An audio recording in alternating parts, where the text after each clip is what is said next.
Welcome back to the channel. Today we're going to talk about Kurt Leavins and his tweet about his projected Oilers D-Pairings for the upcoming season. You know, this does include Ethan Bear, yet, like my video yesterday, we do have a timeline now of if Ethan Bear does sign, it has to be before the 31st of December, which technically that is only, what's the date today? 3 days from now.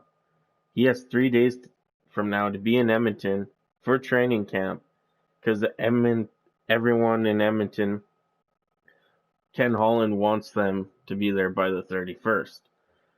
So Kurt Levin starts with, the 7th and 8th defenseman right now, and that would be on the left side. Slater Cuckoo recently signed, really good signing for the Edmonton Oilers. I had a feeling that was going to happen with Legisson's contract, how it was structured, how the first year was a two-way contract. Makes tons of sense for me because of that. And on the right side, he has Evan Bouchard, which, Bouchard, hopefully he could come in the league and tear it up. It might take a year for him to get some NHL games. Like, even if he only plays 20 games this season, that's still more experience than playing none. On the third pairing, you got on the left side Chris Russell.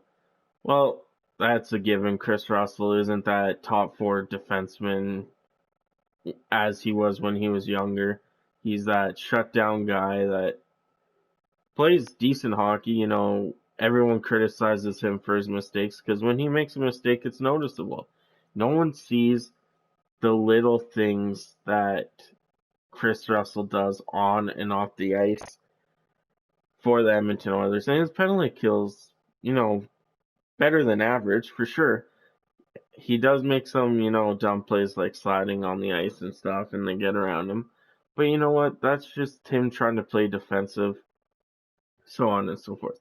Then newly acquired Tyson Barrie would be on his right side in this projected Kurt Leavins D pairings.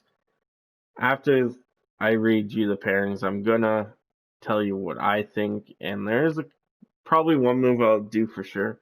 But we got Tyson Barrie, the offensive defenseman that, theoretically he is a top four D man, but his defensive game's on the weaker end compared to his offensive game. So this pairing, isn't the best, but it isn't the worst. It gives you an offensive defenseman with a defensive defenseman. The only thing I see going wrong with this pairing is Chris Russell might pass it way too much to Tyson Barrie, and it might get picked off. On the second line, you got Caleb Jones on the left side and Adam Larson on the right. This pairing, I don't know. I like Jones playing with Russell, but they are both left-handed shots, which is hard to do. But they played so well together. Chris Russell was a mentor for Caleb Jones. But who knows how Adam Larson's going to play. Adam Larson hasn't really taken the time with young guys before to show them how to play minutes. And with Adam Larson's back problems and stuff, should he be playing in a top four role? I'll get to that in a minute. Then, of course, you got Nurse and Bear. Like I said, Bear's contract, that's going to stop this from even happening. These lines would change, If Bear doesn't sign, I believe Jones would probably go up with Nurse, or Barrie would. One of the two. I think, we could have some speed on the back end if you put Barrie. I don't think Adam Larson should be on the top pairing defensive for the Edmonton Oilers. So Nurse or Jones or Barrie would be my go-to if Ethan Bear does not sign. So if Ethan Bear doesn't sign, I would go Nurse, Jones, Barrie, Larson, Russell, and Slater Cuckoo. Actually, no, I'd go Nurse, Nurse, Jones, Barrie, Larson, Bouchard, and Chris Russell with Cuckoo and Legason as the 7th and 8th. I know that messes up the hands, but what can the Edmonton Oilers do if Ethan Bear doesn't sign.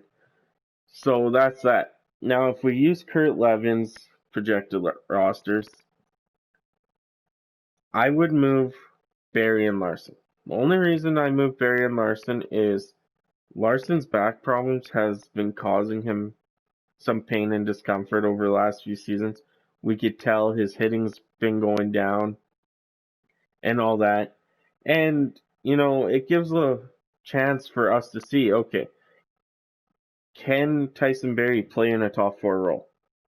If he excels in that, we sign him to a contract. If he can't, we'll see how he does with Chris Russell. This is a year that a lot of these guys, it's a make or break a contract for them. Russell is probably going to be gone to Seattle, or he's part of the players eligible to take part. We got Tyson Barrie that's only on a 1 year left. We have Adam Larson that only has 1 year left. Sorry, my voice is going right now. And then Clefbaum. Well, we know Clefbaum's out, so how does that affect Clefbaum with the expansion? So if I was Dave Tippett and knowing, okay, if the Oilers are exceeding, say, we're a top 2 team in the North Division, the All-Canadian Division, third place is 10 points behind us, or fourth place is 10 points behind us. Switch some D-Pairings around. Get what you can get out of them. Tyson Barrie's defensive game is weaker than his offense. Is it as weak as everyone's making it seem? No. I believe, what kind of power play pairing is this?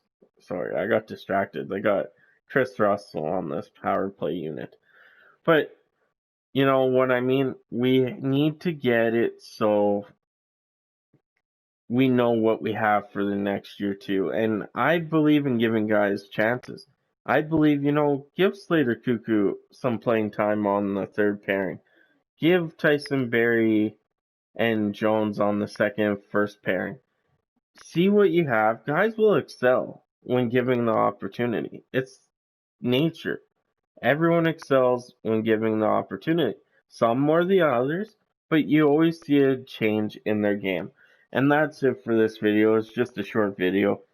I will be on Dolany TV's stream later on today when we are streaming. Well, he's streaming. I'm the special guest in the intermission. The Sweden game. Hopefully Proberry, however you guys want to call him now, does phenomenal. We'll be in that, and I'll catch you guys on the next one.